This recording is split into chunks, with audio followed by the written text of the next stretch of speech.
the 5th installment of Harbor Me by Jacqueline Woodson, published by Puffin Books. School's over after that difficult conversation between Amari and Ashton. That afternoon, Holly's mom, Kira, picked us up from school. She was talking on her phone as we climbed into the car, her braids hanging down over the back of her seat. "Did you get?" Holly started asking, and her mom held up my sleepover bag, then put her finger to her lips. So many times I'd stared at Kira, wondering if my own mom had looked like her. The one picture I had of her showed my mom and dad walking away from someone's car, my mom in a long white coat and hat, my father in a t-shirt and jeans. Her hand was trailing behind her, and I could see her fingers, long and dark brown, the nails painted bright red. How many times had Holly and I painted our nails? 100? 1,000? And each time I held my hand out, I wanted it to transform to the bright red and brown of my mother's hand. Every single time. But I never could. In the fall, my skin started fading back to a lighter brown, blue veins showing on the inside of my arms. But in the summer, it darkened so much that strangers asked, "What are you?" A question I hated. "Tell them you're a human," Holly always said. "Then ask them, what are they?" "What good happened today?" Kara asked when she finally hung up her sail and got ready to drive. "Nothing," Holly said before I could even open my mouth. "Can we get pizza?" Out the window, I saw Ashton walking by himself, his hands shoved way down in his pockets. An older boy approached him and slapped the back of Ashton's neck. Then another boy did the same thing, and another. All of them were laughing. I watched Ashton sink further down into himself, his eyebrows furrowed as he tried to swat the hands away. I wanted to jump out of the car and run over, but we were already pulling away from the curb. When we got to the corner, Ashton started running. Maybe he ran all the way home. "Did you see that?" I asked Holly. "See what?" "Nothing." "Can we get the pizza from that place on Nostrand?" Holly said to her mom. "I don't like that other place. You and Dad do, but I don't." After a minute, she said, "Haley doesn't either." "I'm good either way," I said, still looking out the window. It's called necking. In the olden days, it meant kissing, but not anymore. Now it meant running into someone and slapping their neck hard. How did the same word that described two people in love become a word that described something so mean? Now I remembered some mornings when Ashton came into class, his neck so red it looked like sunburn. "And I get to choose the movie," Holly was saying. "Something good this time." "No R ratings," her mother said, "and no trying to sneak in an R rating after I'm asleep." The familiar. You plan what movie you're going to watch. You pull your collar up to hide the pain showing on your neck. You sit staring out a window, remembering your pappy. You pack your Nerf guns away, maybe forever. You walk into the unfamiliar. We drove by brownstones and apartment buildings. Signs in the corner bodega windows said, "We accept EBT and ATM inside." The familiar. There weren't a lot of white kids at our school. There were some little ones in kindergarten and 1st and 2nd grade, but not in 5th and 6th. Ashton was the only white kid in our room, unless you counted half of me. "I'm cooking tonight," Kira said, "and we need to get to work on Haley's hair." I looked up in time to see Holly roll her eyes. "Her hair looks fine to me, Ma." But we both knew she was lying, just so we could get to the movie part of the night faster. The one thing my uncle never mastered was my hair. Even though the red came from my father, the curls and kink came from my mom. My uncle had watched videos about kinky hair and bought products that were supposed to make it easy to comb through. He'd learned that a fine-tooth comb was never going to make it through my hair, and a wide-tooth one really only worked when my hair was wet. When I was 5, he had a black girlfriend for about 3 months, and I swear they broke up because she couldn't help him with my hair. Looking back on that, I remember that the woman had a nearly shaved head, which should have been a sign to him that hair was not her specialty. Then one day, after me and Holly had become friends, Kira walked over to my uncle in the schoolyard. "I can help with your daughter's hair," she said. Holly was standing beside her, her hair neatly braided into cornrows. "That's her uncle," Ma, Holly said, "not her dad." And that was the beginning of me spending most nights at Holly's house.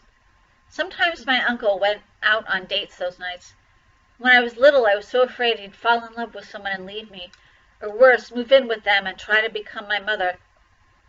But that never happened, and now I don't feel that way. Some days, seeing the loneliness on my uncle's face, hearing him play his sad love songs on the guitar, watching the way he looked at other couples on the street, I wanted him to fall in love. I wanted him to find a happy ending. "You okay?" Kira asked me through the rearview mirror. She looked worried. "I'm good." I smiled at her. "Why wouldn't you be?" Holly said, reaching over and hugging me hard. "It's Friday." "Yes," we said together, like we'd done so many Fridays before. "I got a new nail polish for us to try," Holly said. "It's called a Royal Ruby." "Cool," I said. Maybe that would be the one. Chapter 19. The day my uncle told me how my mother died, I was 6 years old. It was winter, and we were in a park. There was a covered slide that wound around like a snake, sending kids flying through a dark tunnel. Lots of kids landed so hard their parents carried them away in tears. But not me. I loved everything about that slide. The steep metal stairs that led to the top of it, the way you had to stand above it so you could slip your legs in first, the way your body seemed to get snatched away, pulling through the darkness, then back into the bright light of winter. My uncle calls it the one time. The way you can do something again and again and again, and then the one time something goes all kinds of wrong. I climbed to the top of the slide and slid my legs through.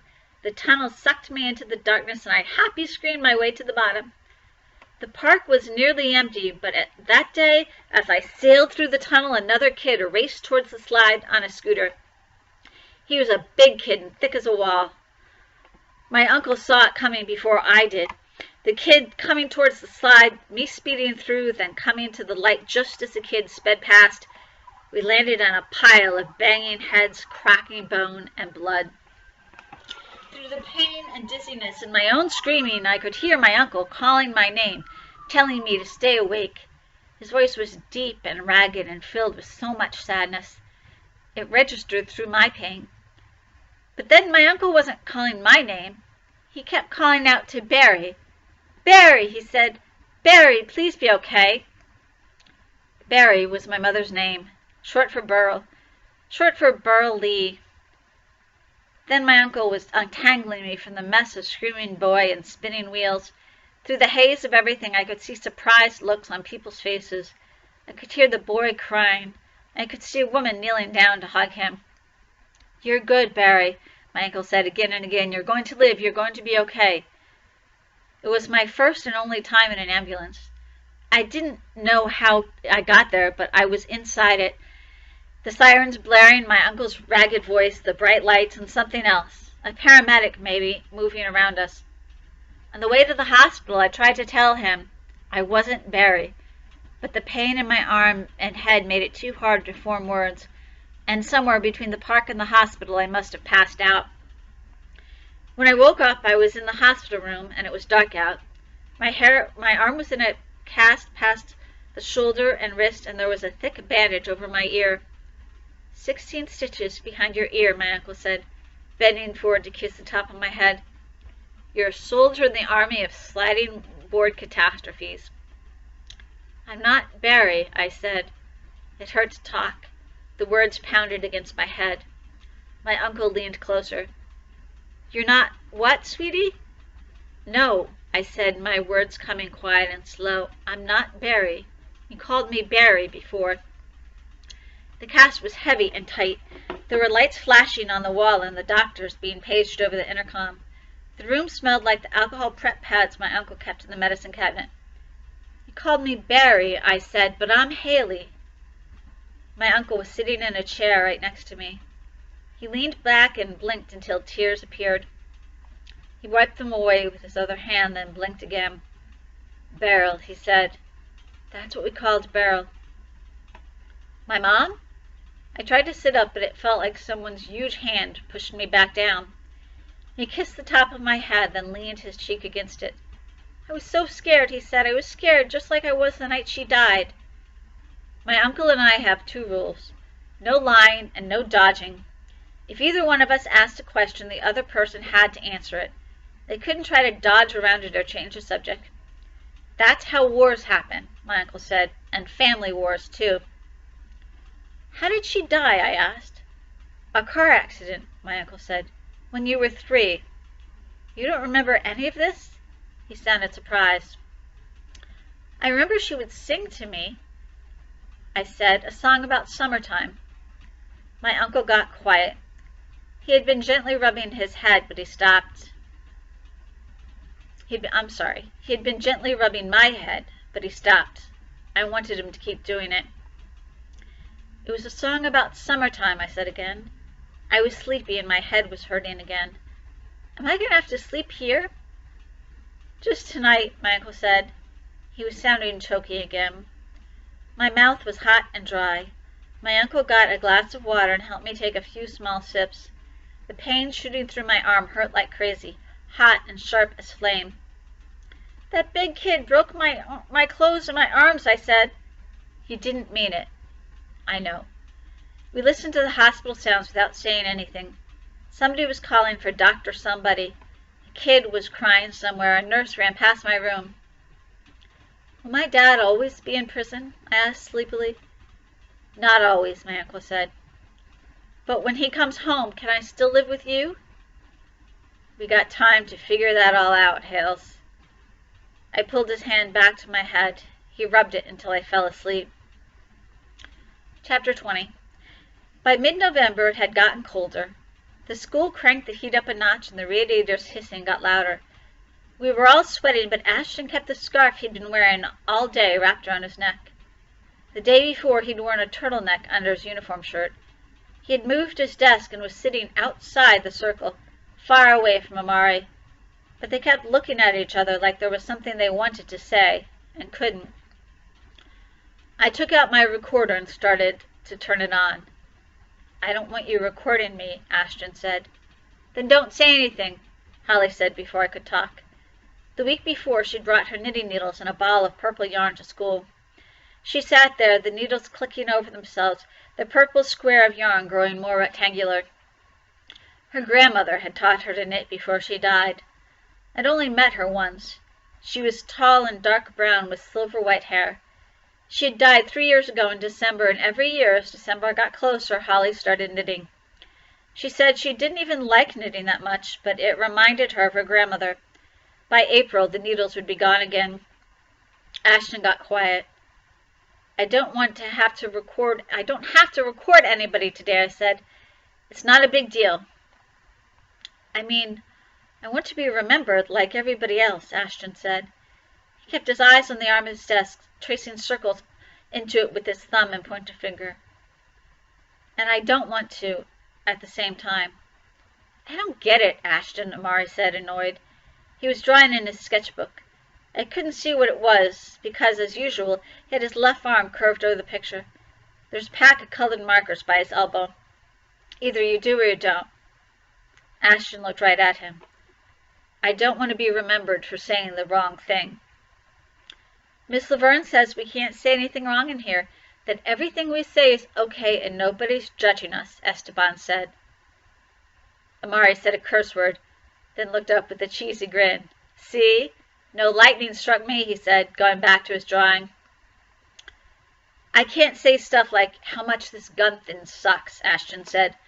I mean, does everything have to be about black versus white? I mean, what if people just stopped talking about racism? Wouldn't it just go away? Look at all of us sitting here. Everybody is everything and we're all together. Nobody's fighting or being mean to each other. Amari stopped drawing and shook his head. You just don't get it. I do get it, Ashton said. I didn't even think about being white until the first time I met you. Amari, you asked me if I was an albino. I didn't even know what I was. Bet you don't even remember. I remember, Amari said.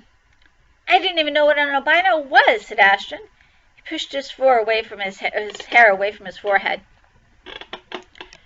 And that's the problem, Amari said. Like I said, you just don't get it. That's not fair, Amari. I didn't get it, but I knew I didn't like the way it sounded. And I was mad because I thought you guys were laughing at me. We didn't even know you, Amari said. Why would we be laughing at you? And why would you think that was the kind of kids we were? Because kids are like that, Amari said. Not all kids. Not us. The room got so quiet I think even the hissing of the radiator stopped. Even Holly's needle stopped clicking. I know you guys aren't like that, Ashton said. He looked at Amari. Do you remember what I said back when you asked if I was albino? Yeah, Amari said. You were like, no, are you? And then I said, how am I going to be albino and be black like I am? Amari went back to his drawing, but he was smiling now. Of course I remember that day, he said. I don't know if you remember this part, though. Amari looked up at him again. What part? You said to me, we cool, though, bro. It's all good. I'm Amari. The way your voice just dropped down into something so, I don't know, dude, it was so friendly. He pointed to his chest. I felt myself choking up inside. For some reason, when you said that, I missed everything we left in Connecticut a little bit less. You know, our house, our street, my grandma, my school, my friends, all of it. Didn't feel so hard right then. Just because you'd said, it's all good, I'm Amari. Yeah, Amari said, I remember that. Of course I remember that. You do? Said Ashton. Yeah, that's when me and you became friends. Yeah, Ashton said. I know. They looked at each other, and it was like they had left us, like they had gone back to that day when they were little kids and standing in the schoolyard with the September sun shining down on them and kids running around, the sound of the flag flicking in the wind above them. It's all good. I'm Amari, were the words raining down over them, like snow, like soft and welcoming snow. Chapter 21. I've got some more stuff I want to say, Ashton told us. Haley, I don't care if you record this part. I turned the recorder on. Esteban was sitting on the ledge of the window watching us, watching all of us. Holly got up and squeezed in beside him. He moved over a bit, making space for her. Ashton slowly started unwrapping the scarf from around his neck. On one side, we could see finger marks where someone had necked him so hard they'd left a reminder of their own hand. I swallowed. There are a bunch of kids that aren't very nice here, Ashton said. The ones that call me Casper and Wonder Bread and Ghost Boy and Paleface and some other names I don't even want to say. Mari looked up and his eyes turned to slits. Who did that to you? Ashton shrugged. Nah, man, tell me, who did that? Yeah, Tiago said. Who did that to you? Some 8th graders, Ashton whispered. I don't know them. They're just being stupid, for laughs. You can be stupid and laugh without hitting somebody, Amari said. That's messed up. I know. Ashton gently touched his own neck. Not like I can do something about it. It's just what happens. Like the way kids laugh at us sometimes in the cafeteria, right? We don't care. I care, Holly said. I know I shouldn't, but I do. Me too, Tiago said. I hate it. Yeah, but if we say something, they're just going to laugh harder. Ashton was right. We were different, but most days we believed Miss Laverne when she told us how special we were, how smart, how kind, how beautiful. How tons of successful people had different ways of learning. But some days it got inside us. Like now. Where'd they get you, bro? Mari asked. Ashton shrugged. Outside the schoolyard. We all got quiet again. You know how in the middle of the yard there's that huge flagpole, Ashton said? At the very top there's the flag. He looked at each one of us, and we all nodded. Well, on that first day I got here, I stared up at that flag thinking, this is happening all over America. All over America, kids were walking into schoolyards and classrooms, and the American flag was waving. All over America, kids were saying the Pledge of Allegiance, saying, indivisible with liberty and justice for all. All over America, we had memorized this. But did anybody know what it meant? Nah, Amari said. Not really, not back then. I I didn't either, Ashton said, but it gave us a sameness. I stood in the schoolyard looking up at that flag, and I felt something.